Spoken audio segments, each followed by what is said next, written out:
Hello, classmates. Good evening. So, today we shall be reporting about the Persuit to Development. First of all, I'm sorry I couldn't join today because I am at work right now. So, at work, we couldn't really open our phones or open our laptops. We couldn't even bring laptops at work. So, that's why, hence, this video report. So hope you enjoy and please listen. And thank you very much, Ma'am Taupan, for allowing this video report. So Pursuit to Development, Economic Growth, Social Change and Ideas, as written by Mr. Ian Golden. Our reporters for today, starting off with me, followed by Ma'am Emma Deverala and Ma'am Sarita Sebastian. So for today's discussion, we will discuss about the definition of development. As you know, many people have different definitions of it, but we are looking for the definition that is associated with economic growth and social change and ideas. We will also tackle about how does development happen? Why are some countries rich and others are poor? And how can we accelerate development? How was the development aid evolved? And how to sustain development? And finally, what is the future of development? So we go on to the next slide. So, I'd like to show you a picture on the left in 2005. What do you think this city is? Yep, based on the picture on the right, you can say that it's Dubai. So this was Dubai in 2005 and look at it now, full of skyscrapers and plus the Burj Khalifa, which was once just a vast desert. So just imagine in a short span of time, they were able to turn a desert into a world-class metropolis. Now, next photo. Where do you think this is? Well, in 2000, you could see it's like 70% of the photo is like water. Well, the water is still there now, but you can see a lot of skyscrapers and the Marina Towers on the left, which is in Singapore. Our next slide. Now, this can be a hard one. Where do you think this is? Now, in 1945, this area was devastated by a bomb after having been bombed by the United States of 16 acres. Central Tokyo was able to rebuild the beautiful city it is today, the picture on the right. Next slide. Now, development is not just about economics and the infrastructures. It's also about social transformation. And this is the photo I'd like to show you. Like in the photo on the left, sometime in the 20s, there were actually headquarters to fight against women voting in the elections. So just read what that picture says. Headquarters National Association opposed to woman suffrage. Now, you would find their reasons so hilarious. Like, who will do the washing of clothes, the dishes, taking care of the kids, etc.? Definitely not the man. That's not a man's job.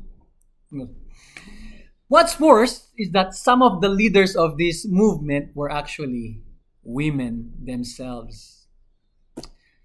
And so this was what USA was in the 1920s. But development, as you can see, today,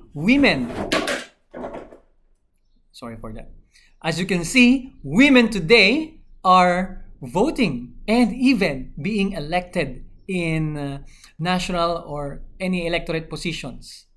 So that's development. Now, next slide, I'd like to show you development also happens with technology. Like, what do you think the military personnel are doing on the left? He actually looks like a DJ with medium-sized speakers attached to him, one, two, and above him. And probably on the two other guys are his assistants, one might think. But no, he is what we would probably call today as human radar, trying to hear out enemy planes entering the airspace.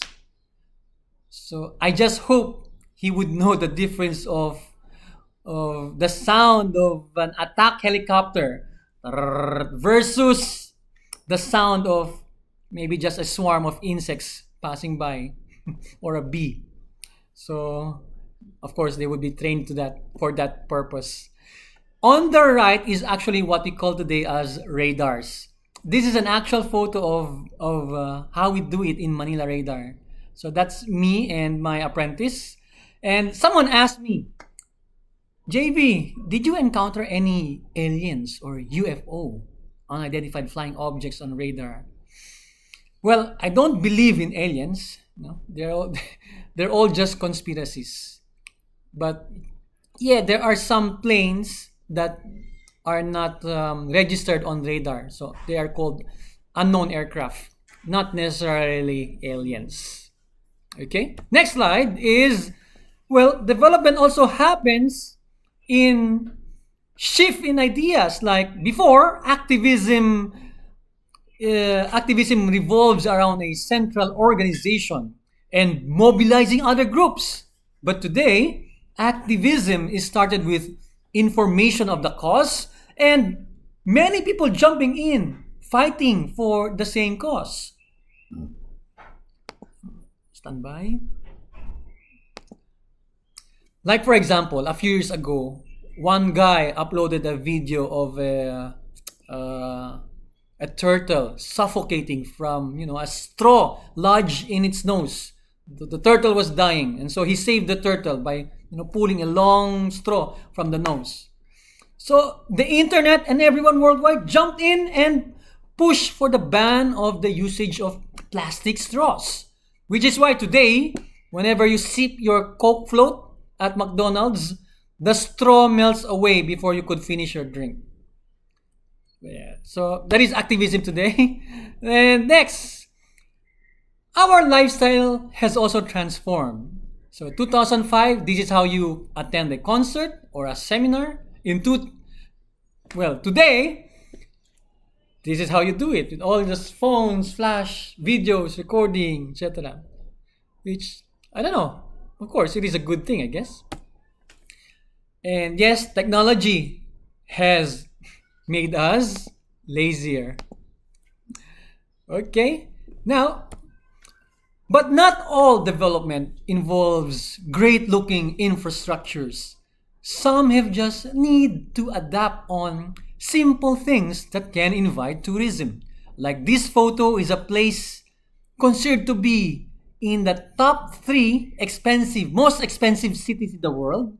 Sometimes it was top 1. And this is you don't see infrastructure, you don't see skyscrapers, but just this house. This is in Switzerland.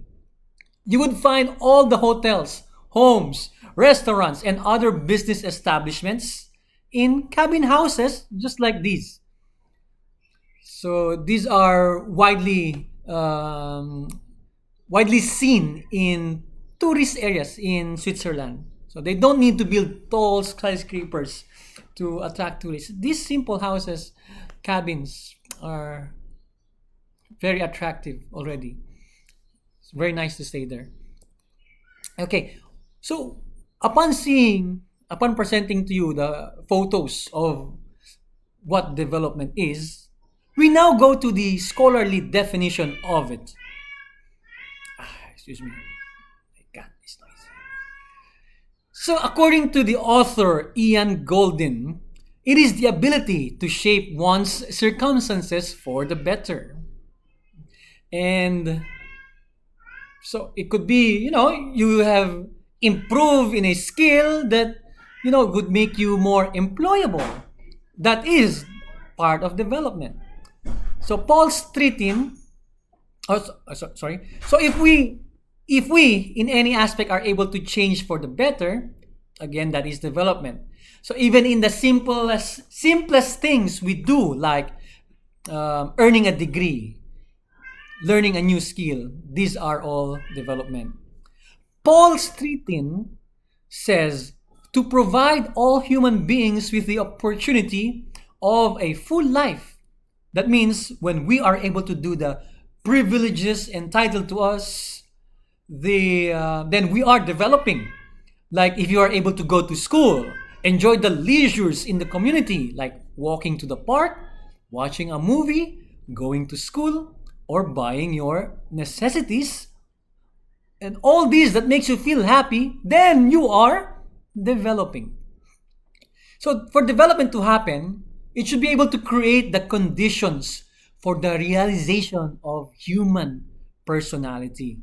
Like if you want to become a painter, an actor, a singer, a developing community would provide you that.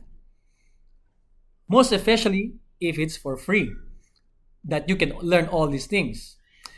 That will accelerate development as more people become highly skilled, and not just the rich, but everyone. So for development to happen, there should be substantive freedoms that people have the reason or have reason to value. So this refers to the presence of freedoms that enhances people's lives. Like if I ask anyone, uh, what would make your life enhance?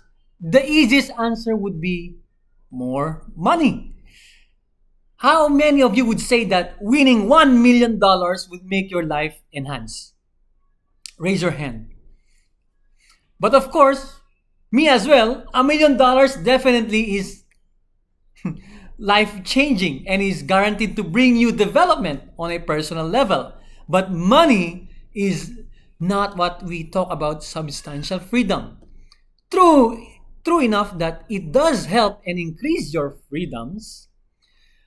But you may have a lot of money, but then if you reside in a dangerous community or perhaps have a disease, then this limits you from enjoying a wider range of real opportunities.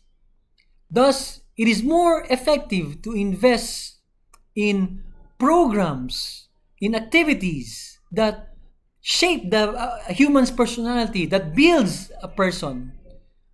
And so that altogether, the community becomes developed. So, next slide.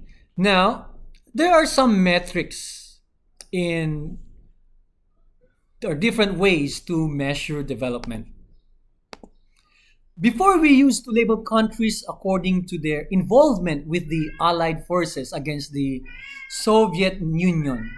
The Allies, America, UK, Japan, being as first world countries, we call them. And the Soviets, like Russia and including China, are called second world countries. The rest who are not included are automatically third world countries or labeled as developing countries. Like even United Arab Emirates, until now it is considered as a third world country. But this definition is outdated.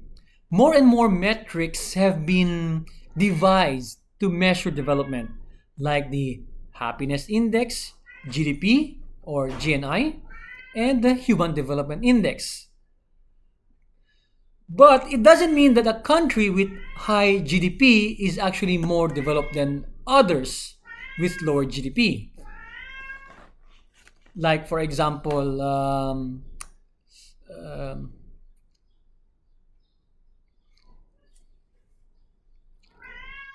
we will discuss later on.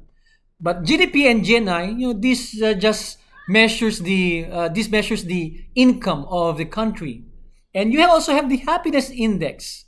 As they send surveys to people and ask questions like, are you happy with the police system? Are you happy with the government? Are you happy with your life? So trying to measure the index happiness of a country. And so we have the Human Development Index, which is actually a measurement of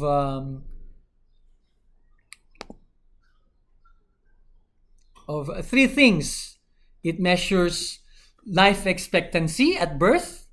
Well, this considers mortality rates. And number two, education. It considers mean years of schooling and expected years of schooling. And number three, it's the gross national income per capita. So it doesn't mean that a country with high GDP, gross domestic product, or income is actually more developed than others with lower GDP. Like, take for example, next slide. When it comes to GDP performance, the United States of America is leading with 25 billion, this is in billion, dollars. While Switzerland is only around 800. So as you can see, a country's GDP performance is not at all the lone basis for development. And it doesn't mean that United States of America is top one when it comes to GDP performance. They would automatically be top one in life expectancy, education, and income per capita, which are the composite indicators of Human Development Index. So the US ranks only at 21st when it comes to Human Development Index. But meanwhile, in Switzerland, it is ranked as first place in world record. Now, if I would ask you, where do you want to live? Is it in Switzerland or the United States? So personally for me, I would choose Switzerland because living in this mountainous area with all green around is definitely a blissful experience for me. Well, I think that living in a place they would education rate is high, wherein the life expectancy is high, and gross national income per capita is high. I guess this would be, a better place to live in. Plus, look at all the green and the beautiful scenery. You would really love it there. Well, I guess I could speak for myself because I'm getting older, and we like peaceful things rather than noisy things. And we're tired of the traffic. So I guess in Switzerland, no, you don't have traffic there. Probably. Well, anyway, let's go to the next slide. And yeah, I actually made a video about Switzerland when we were there. You can watch this on YouTube. Not here in class. Okay, where am I? For our next slide, question. Our next question is, how does development happen? Okay, how does development happen? So we're going to discuss three theories in passing, or just very fast. Modernization theory. It talks about urbanization,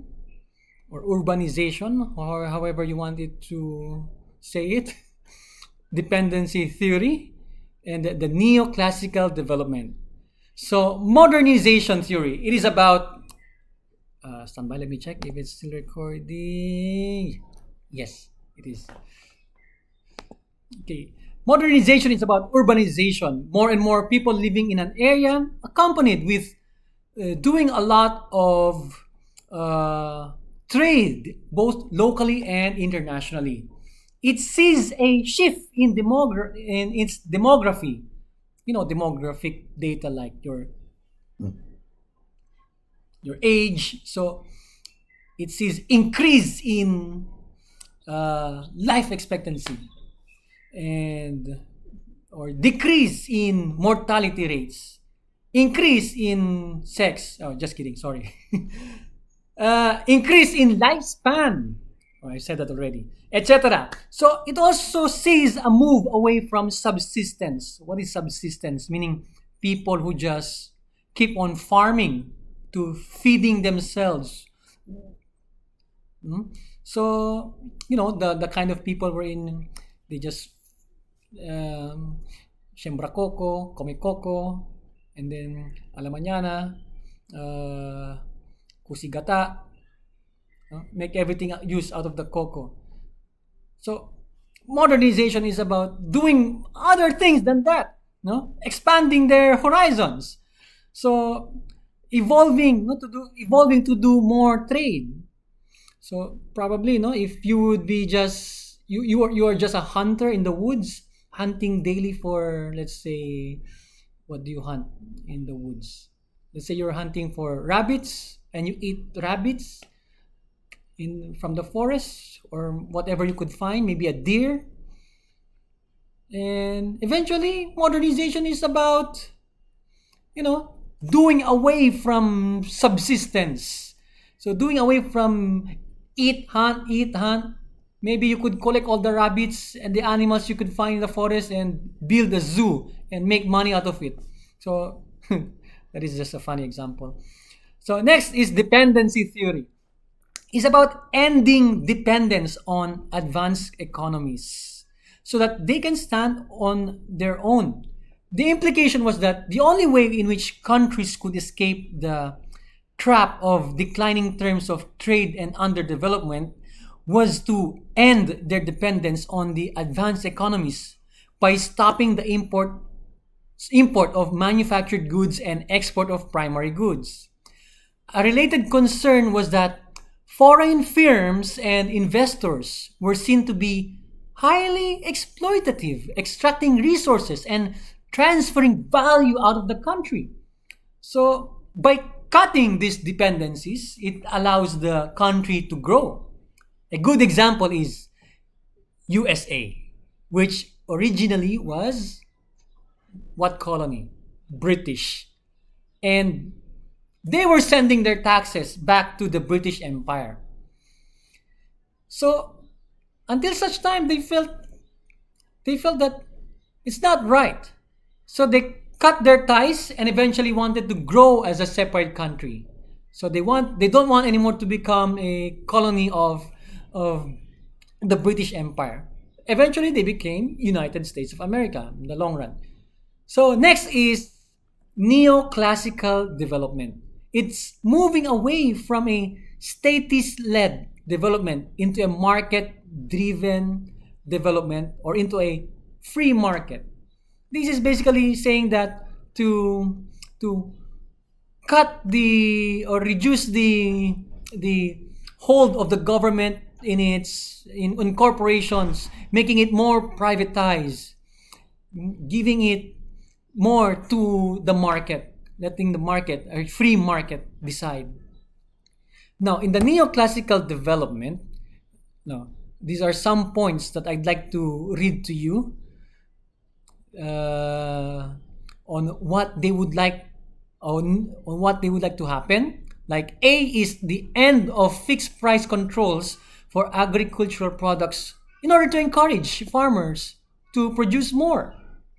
So that farmers will be engaño to sell their products because knowing that they can earn a lot of money or earn some good amount of money from what they are farming. Because sometimes government is putting a fixed price or is controlling the amount of products. And B is devaluation of exchange rates to foster export-oriented industries, reduce imports, and improve the balance of payments. And C is the ending of deliberate attempts to hold down interest rates so that interest rates would rise to encourage savings and reduce the unproductive allocation of capital. And D, reduction of trade union power This is removal of minimum wages and other protections which they claimed to contributed to high wages in manufacturing and the public sector, and an urban bias in development. And E is deregulation and the removal of quotas and subsidies, marketing boards, and reduction in tariffs and other barriers to domestic and international free trade. So this includes, um, or this is more speaks of more on privatization of the state-owned enterprises.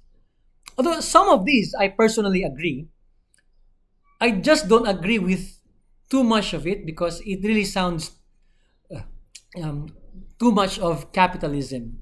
But since we are talking about development and how to accelerate it, so ladies and gentlemen, capitalism is the one way to it.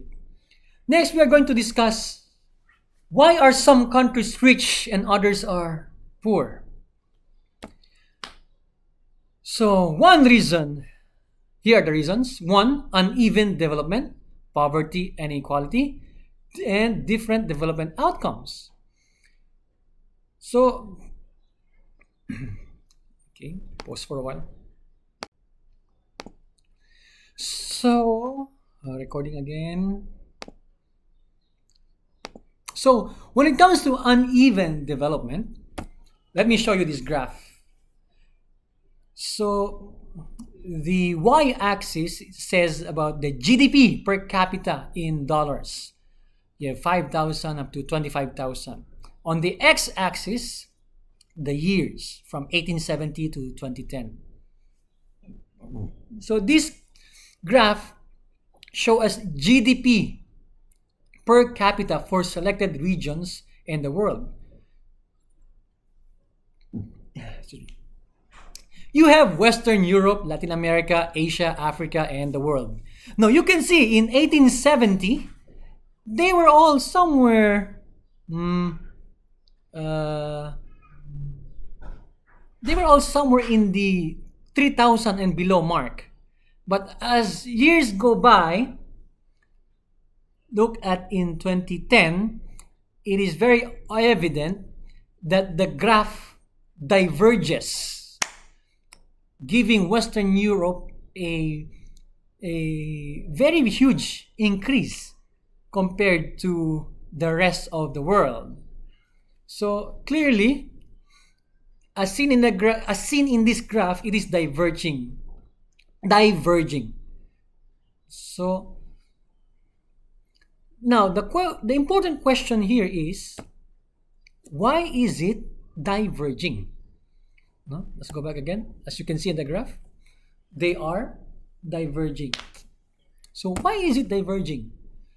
Well, the World Bank says it is because of some countries have sound macroeconomic policies. They have low debt, high rates of savings and investment, and low taxation of agriculture.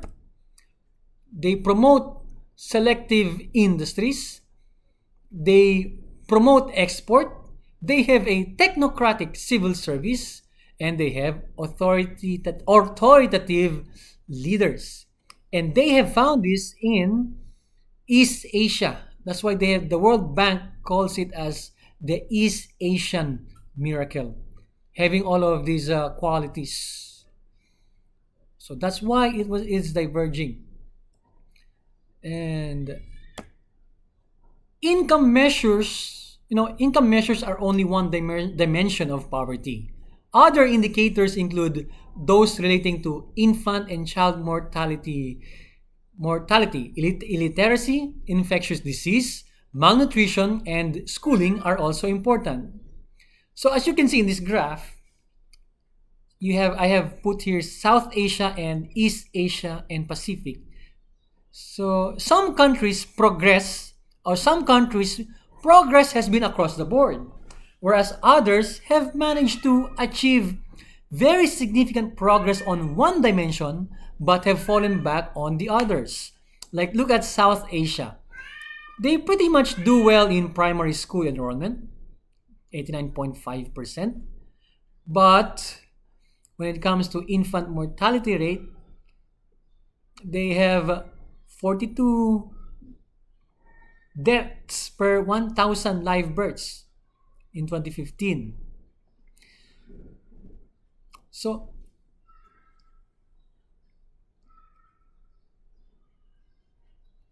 as you can see, no, they have not been doing well when it comes to infant mortality rate.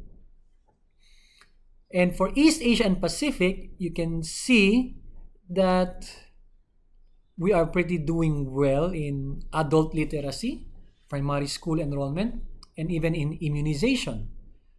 But still, we still need to do something about the infant mortality rate because it's 15 per 1,000 live births. Not as bad as South Asia. But still, if you want development to happen across the board, we should also focus on all indicators. So now we go to how to accelerate development. So these are some of the factors. First one is literacy, education, and health. In some countries, birth rates and mortality rates are high due to poor education, nutrition, and poor healthcare. Now, after World War II, as living standards have become better, nutrition and public health improved as well, and mortality rates tend to decline because people have educated themselves.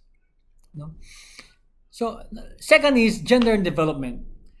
Now, improving women's economic opportunities can prove a highly effective way to reduce poverty and improve women's relative position and that of their children. Overall, household well-being is likely to be improved by ensuring that more women are enrolled in education, can read, write, and count, and have appropriate skills for job. Now, basing from history, look, in history says that our history says that only men were actually leaders, and we usually in our history, women would just do household works, help the men after their battle in wherever they went to war, etc. So women were made like only as nurses. They had limited jobs, short to say. But look what kind of world we live in the past. Very chaotic. So sadly, when it is only purely men leading, it can be a chaotic world. That's why we need you, our women, to beautify things, because the women actually have sometimes or most of the times have far more greater ideas than men. And sometimes men can be very out of control. So that's why they keep on waging wars without any restraint.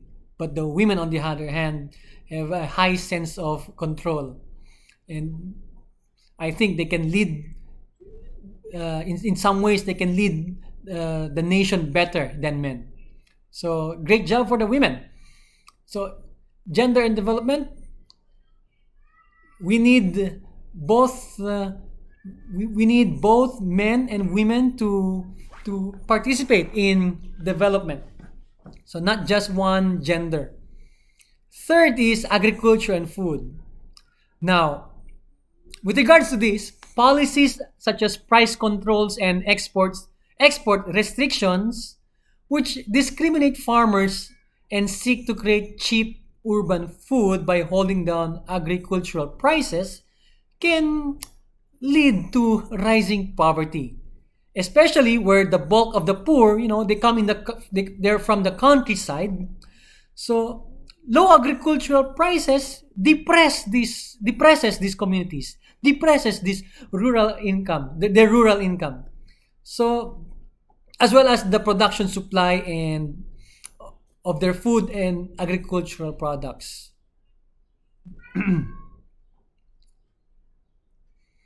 And fourth is infrastructure.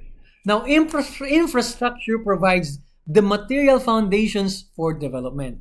Investments in infrastructure tend to require very large and indivisible financial outlays and regular maintenance. So that these investments shape the evolution of cities, markets, and economies for generations and lock in particular patterns of urbanization and water and energy use. Our next slide. What else? To accelerate development, we need also a legal framework and equity.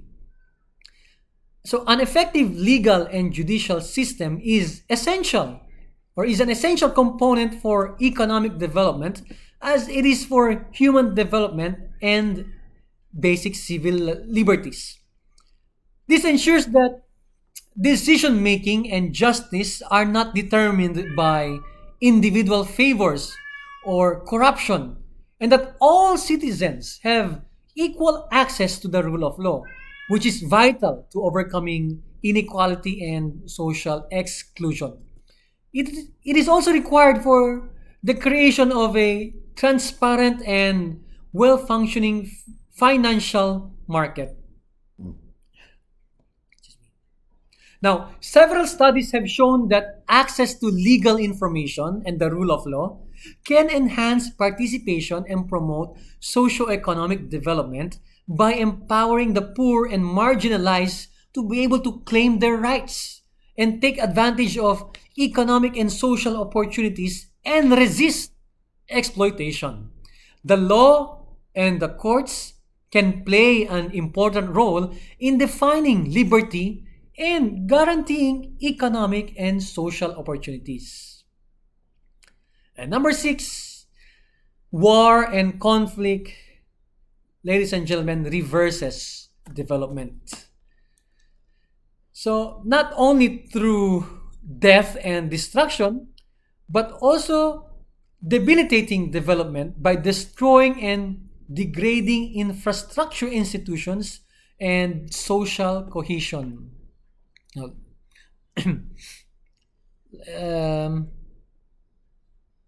let me show you this graph. This graph shows the number of conflicts by region. So as you can see, the top layer is Asia. Well, you have a lot of wars, conflicts that had happened in the Middle East, which is, or sorry, in Asian countries rather, like in Afghanistan, in Iran, Iraq, etc. So let's go to the next slide. Like for example, in Afghanistan, from 1960 until the year 2000, look at their GDP growth. It's just like almost like a flat line. That's because the Taliban or the terrorist groups were taking hold of, were destroying the government. But in 2001, amazingly, when the United States went to Afghanistan to wage war, look at the GDP growth. It suddenly started increasing. I think it has something to do with the security that the government have been given by the U.S. forces. So perhaps the Afghanistan government was able to rebuild their economy with the presence of the U.S. forces providing them safety. But then look at what happened in 2020. You see a sharp drop. I think you know what happened this time. It was when the Taliban forces have successfully uh, acquired the Afghanistan government, and all Afghani officials, government have fled out of the country along with many Afghani residents. So, this ends my report about development, ladies and gentlemen. I thank you everyone for listening. So, we have tackled about first what is the definition of development, how does development happen, why are some countries rich and others poor, and how to accelerate development. Now I give the floor to my fellow reporters to discuss the remaining topics. Thank you very much.